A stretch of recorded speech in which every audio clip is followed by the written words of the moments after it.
आज एग्ज़ाम था एमपी पटवारी का और मेरा स्कोर 160 रहा है, जो कि एक अच्छा स्कोर है। आज के एग्ज़ाम की अगर वो आज के एग्ज़ाम को देखें तो हिंदी जो था वो काफ़ी इजी आया था, ठीक है। इंग्लिश में और हाँ, हिंदी में मैं आपको एक बात बता दूं कि अलंकार, छंद और रस, इनसे एक भी क्वेश्चन नहीं था। There was no question from this topics. So question कहाँ से थे? क्वेश्चन थे वाच्य से, ठीक है। क्वेश्चन में आपको एक बात मैं बता दूं कि अगर आपने अर्थ वाले शब्द हैं, जैसे कि पर्यायवाची शब्द या फिर आपके लोग की समानार्थी शब्द या अनेकार्थी शब्द, यही अगर आपने अच्छे से किए हैं तो आपको काफ़ी ज़्यादा आपको एक हिंदी में एज मिलेगा, ठीक है। इसके अलावा हिंदी में इंग्लिश की तरह पैरा जंबल्स भी थे जो कि इजी थे, ठीक है। और एक चीज़ और, आज के एग्ज़ाम में हिंदी में रचनाएं एक भी रचनाएं नहीं आई थी। जो अभी तक रचनाओं का एक ट्रेंड सा आ गया था, आज के एग्ज़ाम में किसी भी लेखक की रचनाएं नहीं थी। सो देखिए हुआ क्या है, आज इन्होंने हिंदी को थोड़ा इजी किया है, लेकिन आज की जो जीएस है और आज का जो साइंस है वो थोड़ा सा आपका डिफ़िकल्ट था। तो देखिए एग्ज़ाम में ऐसा ही होगा कि अगर उन्होंने किसी एक पोर्शन को आसान किया है तो और पोर्शन थोड़े से डिफ़िकल्ट हो सकते हैं, ठीक है। अब तो हिंदी में देखिए मैंने आपको क्या बताया कि अर्थ वाले टॉपिक और आपके पैराजंबल जो कि आपके आसानी से हो जाएंगे। फिर वाच्य के, और वाच्य के जो क्वेश्चन थे वो देखो एक तो क्वेश्चन ही आ गया था कि वाच्य टोटल कितने प्रकार के होते हैं, तो 3, 5, 7 ऐसे। और एक क्वेश्चन ही आया था कि इनमें से कर्तवाचन पर। इसके अलावा हिंदी में कारक से क्वेश्चन देखने को मतलब मिल रहे हैं। और ये एक चीज़ को आप समझना कि कारक से जो क्वेश्चंस हैं वो सिर्फ आज के एग्ज़ाम में नहीं है, मैंने और दिनों के एनालिसिस भी देखे थे, उनमें भी थे। तो आप इन टॉपिक्स को अच्छे से अपने एग्ज़ाम के लिए कीजिए, ठीक है। अब आते हैं इंग्लिश के ऊपर। इंग्लिश में आज ट्रेंड थोड़ा सा मैंने अलग देखा था, थोड़ा सा है वही आपके इनडायरेक्ट और डायरेक्ट स्पीच। तो स्पीच वाले जो आते थे आपके नरेशन जो है वो आज भी था, एक्टिव पैसिव वॉइस आज भी थे, और अपने पैरा जंबल्स जो हैं वो आज भी थे। लेकिन आज थोड़े मुझे ईडियम्स ज़्यादा देखने को मिले हैं। तो ईडियम्स इजी हो सकते हैं, अगर आपने ईडियम्स को एक बार अच्छे से देख लिया तो आपको ईडियम्स में काफ़ी ज़्यादा हेल्प मिलेगी, यहाँ से आपका स्कोर इम्प्रूव भी हो सकता है। इसके अलावा जो मिसस्पेल्ड वर्ड हैं उनसे भी क्वेश्चन थे, तो इसको आप अच्छे से कीजिए क्योंकि ये स्कोरिंग है। एक बात और, पैरा जंबल्स को आप स्टार्टिंग में नहीं कीजिए क्योंकि पैरा जंबल काफ़ी ज़्यादा आपका समय एग्ज़ाम में काफ़ी ज़्यादा समय इसमें आपका कंज्यूम हो सकता है। तो इसको आप एंड में उठाइए, ठीक है। स्टार्टिंग में आपको क्या करना है, इडियम फ्रेजेस में सस्पेल वर्ड, हाँ, और एरर स्पॉटिंग के भी थे, लेकिन एरर स्पॉटिंग के क्वेश्चन इजी थे, ठीक है। ओके, सो ये कुछ आगे आपके टॉपिक्स, इनको अच्छे से प्रिपेयर कीजिए। अब बात करते हैं जीएस की। जीएस में हिस्ट्री आसान आई थी। हिस्ट्री में जैसे कि आपका लगा कि बृहदेश्वर टेम्पल से आ गया था क्वेश्चन कि बृहदेश्वर टेम्पल कहाँ पर है। हिस्ट्री में अशोक का क्वेश्चन आया था कि जो सांची के स्तूप है वो किसने बनवाए थे। तो आज की हिस्ट्री आसान थी। सो मैं कहूँगा कि आप एक बार हिस्ट्री को ऊपर देखिए। उसके अलावा देखिए जीएस थोड़ी सी अनप्रिडिक्टेबल है, तो आप उस पर ज़्यादा फोकस नहीं कर सकते हैं। ओके, सो अभी हिस्ट्री का हमने देखा, तो हिस्ट्री में और भी और भी कुछ क्वेश्चंस थे, तो लेकिन हिस्ट्री के क्वेश्चन काफ़ी इजी थे, काफ़ी आसान थे, ठीक है। इसके अलावा पॉलिटी से मुझे कुछ क्वेश्चन ज़्यादा याद नहीं आ रहे हैं, तो मैं पॉलिटी पे कुछ ज़्यादा व्यूज नहीं दूंगा, लेकिन इकोनॉमिक्स से थे क्वेश्चन, और इकोनॉमिक्स के क्वेश्चन काफ़ी इजी थे। एक क्वेश्चन मैं आपको बताता हूँ, जैसे सिंपल, देखिए क्वेश्चन मैं आपको वही बताना चाहता हूँ कि एग्ज़ाम डिफ़िकल्ट है नहीं है। देखिए हर चीज़ आप बुक से डायरेक्ट क्वेश्चन तो नहीं आएंगे, लेकिन एक अंडरस्टैंडिंग आ जाएगी। जैसे एक क्वेश्चन था कि अगर आपको कंट्री की टोटल पॉपुलेशन आपके पास है और टोटल आपको इनकम पता है कंपनी की, मतलब कंट्री की, तो बताइए कि टोटल इनकम को टोटल पॉपुलेशन से डिवाइड करेंगे तो हमारे पास जो आएगा वो क्या है। अब ऑप्शन में दे रखे थे, एनएनपी दे रखा था, एनएनपी ऑप्शन में दे रखा था आपको, लेकिन नेट इनकम, और फिर दे रखा था एवरेज इनकम, तो आंसर एवरेज इनकम हो गया। तो ये सिंपल एवरेज, तो आपको लगेगा कि इकोनॉमिक्स का था, लेकिन क्वेश्चन ये एवरेज का था एक तरीके से कहा जाए, तो क्वेश्चन अंडरस्टैंडिंग के हैं। तो आप अपना दिमाग वहाँ पे ओपन रखिए, इस तरीके से सोचिए कि इसका आंसर क्या हो सकता है। ऑप्शन को एलिमिनेट कीजिए कि अगर ये ऑप्शन दे रखे तो ये तो हो नहीं सकता, ये हो नहीं सकता, तो आप बच्चे ये इस तरीके से, ठीक है।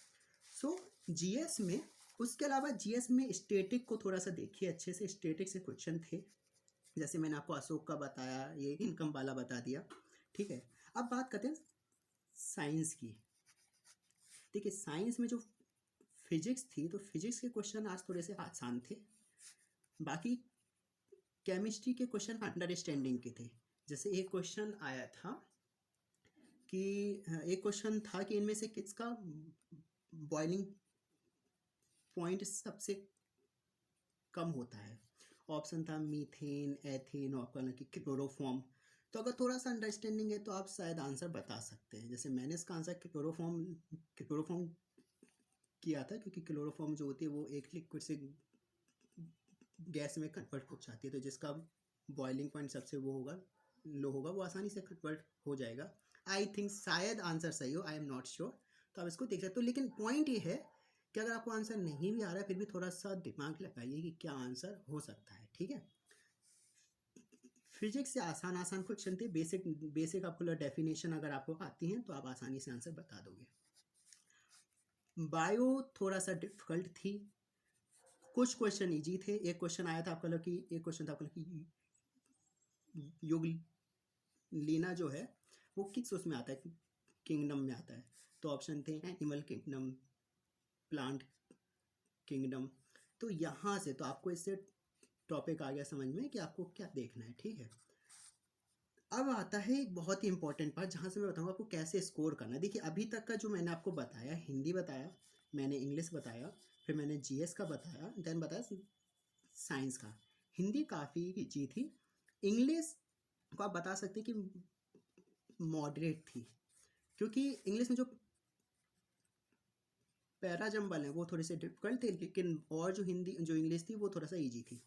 जीएस आपसे हो सकती है, देखिए 4 से 5 क्वेश्चन हर टॉपिक में आपको हार्ड मिलेंगे ही मिलेंगे, तो उन पे ज़्यादा आपको ये नहीं करना कि इतना हार्ड क्यों आ गया, ठीक है। अभी बात करते हैं आपको कि कंप्यूटर की। अब बात करते हैं कंप्यूटर की। तो कंप्यूटर जो आज आया था वो काफ़ी इजी था। बहुत से लोग कहते थे कि कंप्यूटर डिफ़िकल्ट है, लेकिन मैंने जो पाया आज के में तो कंप्यूटर इजी आया था। अगर आपने MS एक्सेल, MS वर्ड इनको अच्छे से किया है तो काफ़ी क्वेश्चन तो इन्हीं से थे। इसके अलावा एक दो क्वेश्चन आपके ऑपरेटिंग सिस्टम से थे, जैसे कि एक ऑपरेटिंग सिस्टम आपने पढ़ा होगा, यूनिक्स हुआ, या फिर आपको लाइनेक्स हुआ। सो ऑपरेटिंग सिस्टम में ये हो गए आपके। तो इसका आपको ऑपरेटिंग सिस्टम को देखना है, MS एक्सेल, MS वर्ड को अच्छे से देखिए। इसके अलावा आज के एग्ज़ाम में शॉर्टकट कीज़ थी, तो आज के एग्ज़ाम में शॉर्टकट कीज़ आई थी और इजी थी, तो शॉर्टकट कीज़ को तो ज़रूर आपका लोग रिवाइज कीजिए। एक बात और देखिए, ये मैं अभी के लिए बता रहा हूँ, हो सकता है अगले 2-3 बाद पैटर्न थोड़ा सा इंटरचेंज भी हो जाए। तो आपको समझना क्या है कि आपको कुछ भी छोड़ना नहीं है, हल्का फुल्का रिवीजन एक ऊपर से देखिए। ताकि अगर इजी क्वेश्चन आते हैं तो वो आपके स्किप ना हो, इजी क्वेश्चन आपको अच्छे से आ जाए। क्योंकि आज इसमें इजी आ गए थे, लेकिन साइंस और जीएस थोड़ी सी डिफ़िकल्ट थी, तो अगर यहाँ इजी है तो यहाँ डिफ़िकल्ट हो जाएगा। तो आपको हर एक चीज़ का जो इजी वाला पार्ट है उसे तो देखिए ही देखिए। अच्छा, आज के एग्ज़ाम में फुल फॉर्म एक भी आए नहीं थे, तो हो सकता है फुल फॉर्म अभी आगे के एग्ज़ाम में आ जाए। तो आपको फुल फॉर्म शॉर्टकट की ये जो स्कोरिंग टॉपिक्स हैं उनको एक बार अच्छे से देखिए। जावा से सी प्लस प्लस और पाइथन, इनसे आई थिंक शायद ही एक क्वेश्चन हो, तो इनको ज़्यादा आपको फोकस नहीं करना है अभी के लिए। एक नज़र ऊपर ऊपर देख सकते हैं। आइए थोड़ा और देखते हैं अभी। अब आता है आपका क्या आता है आपका मैनेजमेंट। तो मैनेजमेंट आप आज का इजी से आप थोड़ा सा डिफिकल्ट कह सकते हो। मतलब मैनेजमेंट अंडरस्टैंडिंग का था, अगर आपकी अंडरस्टैंडिंग है तो आपसे मैनेजमेंट हो जाएगा। लेकिन सिर्फ अंडरस्टैंडिंग से काम नहीं चलेगा, जो बहुत से लोग बोलते हैं कि अंडरस्टैंडिंग। इसके अलावा अगर आपने मैनेजमेंट के बेसिक टॉपिक अच्छे से किए हैं तो आपसे मैनेजमेंट के क्वेश्चन अटेम्प्ट हो जाएंगे। तो आज का मैनेजमेंट मुझे लगता है ईजी था। एक डेफिनेशन भी थी, अब वो डेफिनेशन हेनरी फ्योल नहीं हेनरी फ्योल की डेफिनेशन थी, वो डेफिनेशन थी टेलर वाली। तो टेलर ने जो डेफिनेशन दी थी मैनेजमेंट की, वो डेफिनेशन मतलब डेफिनेशन से अब क्वेश्चंस आना स्टार्ट हो गए हैं। तो आप 5-6 डेफिनेशन देखिए। ओके, बाकी मैनेजमेंट में अकाउंटिंग से जो है, अकाउंटिंग से एक भी क्वेश्चन नहीं था जहाँ तक मुझे है यार।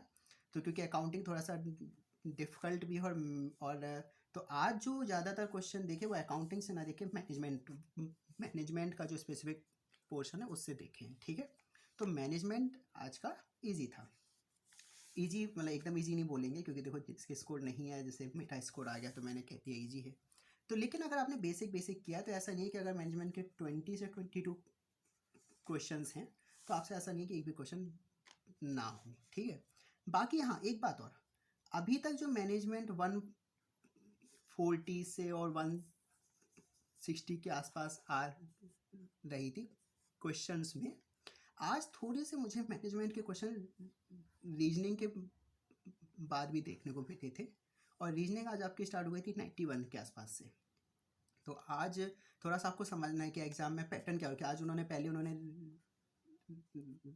रीजनिंग दी, रीजनिंग के बाद मैनेजमेंट के क्वेश्चंस थे, फिर एरिथमेटिक मतलब ये आ गया था मैथ, और मैथ के बाद फिर से मैनेजमेंट के थोड़े से क्वेश्चंस थे। तो ऐसा उन्होंने क्यों किया था कि अगर आप मैथ में स्टक हुए तो मैनेजमेंट के क्वेश्चन आपके स्किप हो जाएंगे, ठीक है। अब आते हैं सबसे इम्पोर्टेंट पोर्शन, रीजनिंग और मैथ्स। आपके दिमाग में आप मतलब एक क्वेश्चन आता है कि इसके कितने क्वेश्चन थे, तो मैं आपको बता देता हूँ कि मैंने सबसे पहले इनको स्किप किया था। तो इनको मैंने सबसे एंड में किया, तो मैं आपको एग्जैक्टली बता सकता हूँ कि इसके जो क्वेश्चन थे वो अप्रॉक्सीमेटली 66 के आसपास थे। तो काफ़ी ज़्यादा क्वेश्चन है अगर एक देखा जाए, ठीक है। बाकी रीजनिंग के क्वेश्चंस जो हैं, इन रीजनिंग में आपका क्या क्या टॉपिक थे। अच्छा, मैथ और रीजनिंग के मुझे एग्जैक्टली क्वेश्चन याद हैं, तो मैंने उन क्वेश्चन का एक नोट्स भी किया हुआ है।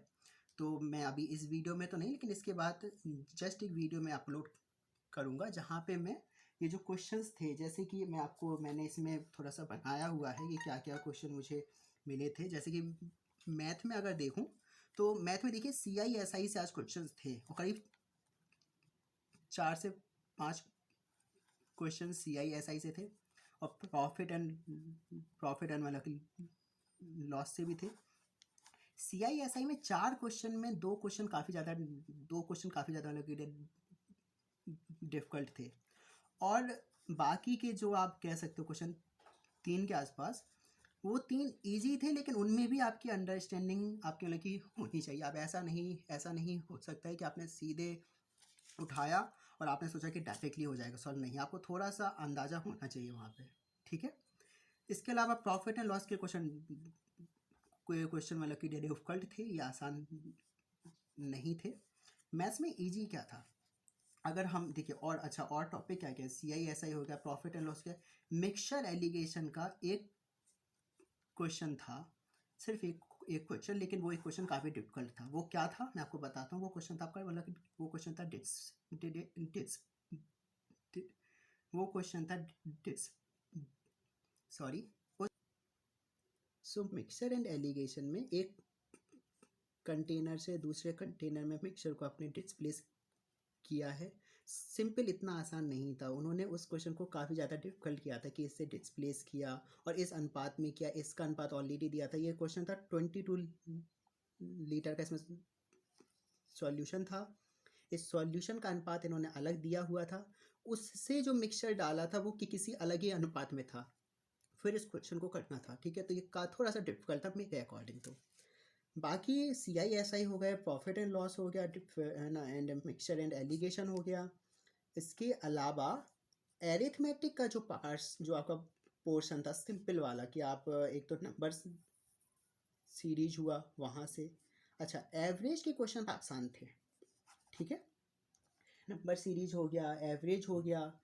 कुछ क्वेश्चन सिंपल एल्जेब्रा के थे। सिंपल एल्जेब्रा, एल्जेब्रा का मतलब सिंपल दे दिया था कि 10 की पावर x और मल्टीप्लाई में कुछ, और इसमें सिंपल x एंड y की वैल्यू बतानी थी। तो ये क्वेश्चन ईजी था। अगर आपको सिंपल मैथमेटिक्स आती है तो आप कर सकते हो। अभी मैं सिंपल एक आपको एक अप्रोच बता रहा हूँ कि यहाँ पे क्वेश्चंस का लेवल क्या था। कि अगर मैथ के 35 क्वेश्चंस हैं तो उनमें से 20 के आसपास तो क्वेश्चन ईजी हैं जो आपसे हो सकते हैं। अच्छा, 15 क्वेश्चंस ऐसे हैं जो थोड़े से डिफिकल्ट होंगे। वो भी स्टार्टिंग में आपको डिफिकल्ट फील होंगे, बाद में जब आपके पास सफिशिएंट टाइम अगर है तो आप उनको भी अटेम्प्ट में, मतलब आपका एक आ सकता है अप्रोच। लेकिन स्टार्टिंग में नहीं। तो स्टार्टिंग में आप ये स्टार्टिंग में आपका अप्रोच ऐसा होना चाहिए कि आप इन्हें छोड़िए, इन पर फोकस कीजिए।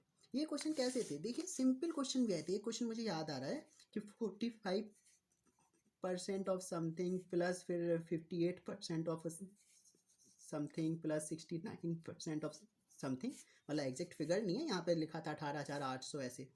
लेकिन अगर आप इसको आप अगर थोड़ा सा मैथमेटिक्स करते तो सिंपल कैलकुलेशन थी और आपका आंसर आ जाता।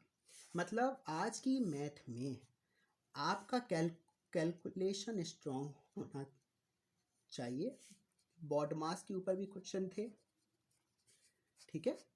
इसके अलावा देखिए, मैं एक चीज़ और आपको बताऊं, आपका पूरा फोकस होना चाहिए दो चीज़ों पर। एक तो होना चाहिए आपका टाइम टाइम टाइम आपका टाइम आपको मैनेजमेंट का टाइम मैनेजमेंट आपका अच्छा हो। सेकंड, आपकी अंडरस्टैंडिंग होनी चाहिए। पेपर को पढ़ते समय आपके अंदर एंजाइटी आना स्टार्ट ना हो कि अरे पेपर डिफिकल्ट हो रहा है, स्कोर आएगा नहीं आएगा, नहीं, उस समय छोड़ दीजिए ये चीज़। आपका पूरा फोकस होना चाहिए कि स्टार्टिंग में आप स्पीड में स्टार्टिंग में आपकी स्पीड अच्छी हो। क्योंकि ऐसा ना हो कि आप स्टार्टिंग में हिंदी के क्वेश्चन या और क्वेश्चन में ज़्यादा वो दे दें टाइम। अगर यहाँ ज़्यादा देते हैं तो फिर इन क्वेश्चन में आपको लगेगा कि अब तो पेपर ही नहीं हो पाएगा। तो पूरा फोकस आपका इसके ऊपर होना चाहिए। फिर थोड़ी सी अंडरस्टैंडिंग रखो, जैसा क्वेश्चन लिखा उस हिसाब से करते जाओ। ऑप्शन के साथ खेलिए। कुछ क्वेश्चन 4 से 5 ऐसे थे क्वांट में जहाँ पे मैंने ऑप्शन के साथ किया था, कि ऑप्शन को उठाया फिर देखा कि इससे क्या आंसर हो सकता है, और बहुत आसानी से आंसर हो भी गया था, ठीक है।